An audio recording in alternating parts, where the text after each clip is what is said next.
Shabbat Shalom. You may have read Roger Cohen's column in the New York Times on April 3rd, in which he reflects on reflection itself and how it has become quite a common pastime these days. On the one hand, it's a meaningful distraction from all that we're enduring, but separately, yet on the other hand, it's a natural reaction to our current circumstances. We're in a contemplative place precisely because there has been such significant loss of life, and loss often leads us to reflect on the past.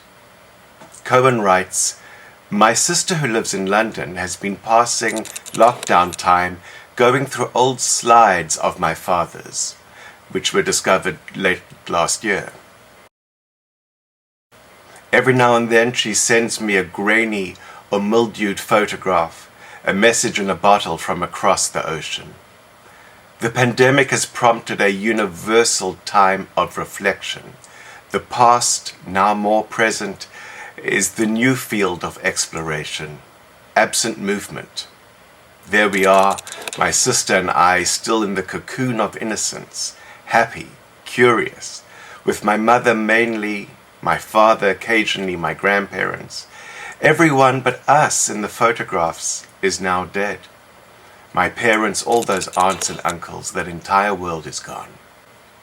The virus teaches something forgotten, what it is like to be swept away by the gale of history, what it is for every assumption to collapse, what is precious in each single contemplated breath.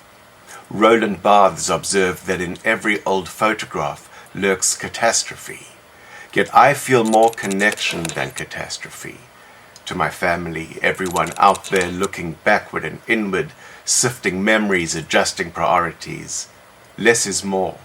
Old recipes revived, old purses reopened and redolent of a grandmother's apartment, old rhythms of life in a small radius rediscovered. My friends, I've spoken numerous times in these online messages about the importance of connecting with others, especially now.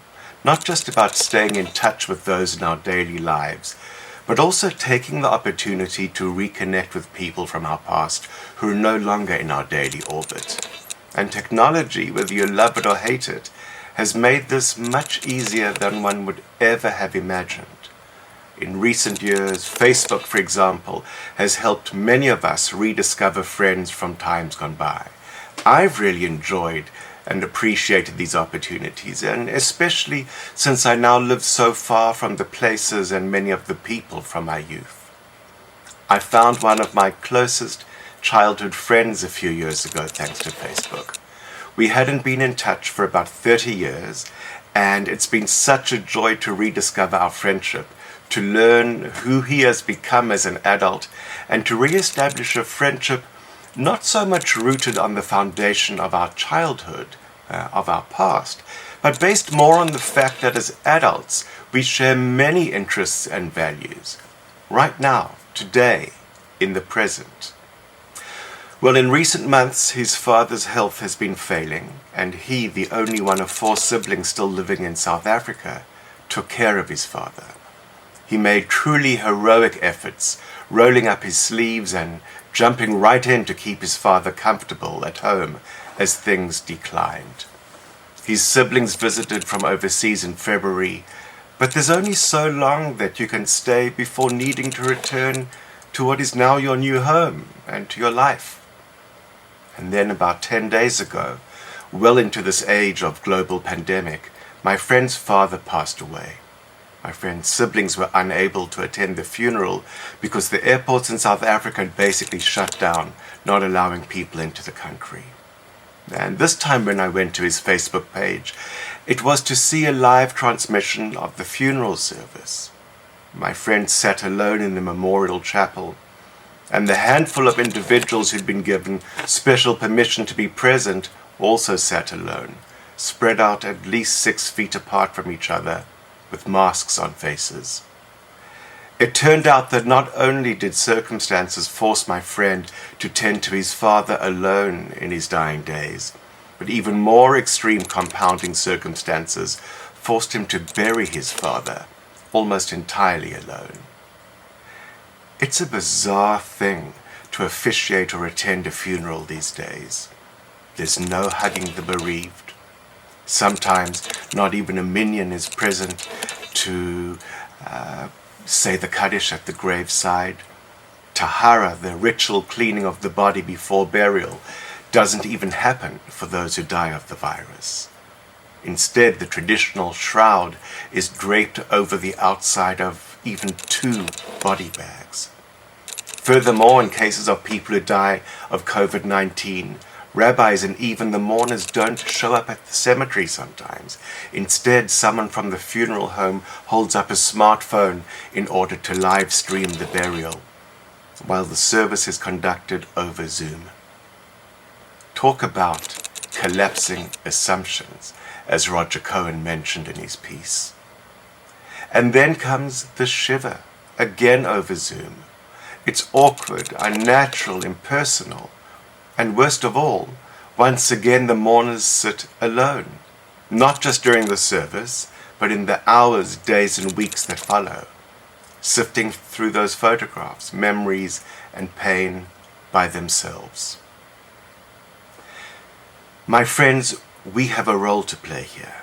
As members of our community, it is our duty at all times to be present for what can sometimes be the awkwardness of comforting those who are grieving. In normal times, it means showing up in people's homes for Shiva, and in these times, it means we need to be present by phone or by Zoom, even when we don't know them that well. And an even greater challenge is to remember that their struggle continues long after we have put their loss behind us, and to make an effort to continue to be present for them. We learn this Shabbat that our understanding of holiness needs to be extended beyond just ritual and worship and into the ethical dimension of human relationships. The first chapter of Parashat Kedoshim, which serves as the introduction to the chapters of Leviticus known as the Holiness Code, frequently refers to one's responsibility to respond to the needs of other human beings in society. It is a holiness that faces outwards as well as inwards, a holiness that recognizes the common dignity of every human being created in the image of God. The frequent repetition of the phrase, "I am the Lord your God," that is found in this Torah portion may very well underscore the need to be aware that holiness in human relationships is of tremendous significance to God. As I say Shabbat Shalom to you, I wish you a Shabbat followed by a week of peace, good health, holiness, and balance between our introspective searches and reflections and our ability to reach out to others, to connect with them in a way that spreads holiness throughout our world. And also I take this opportunity to offer you my sincere apologies if I have failed thus far to connect with you personally.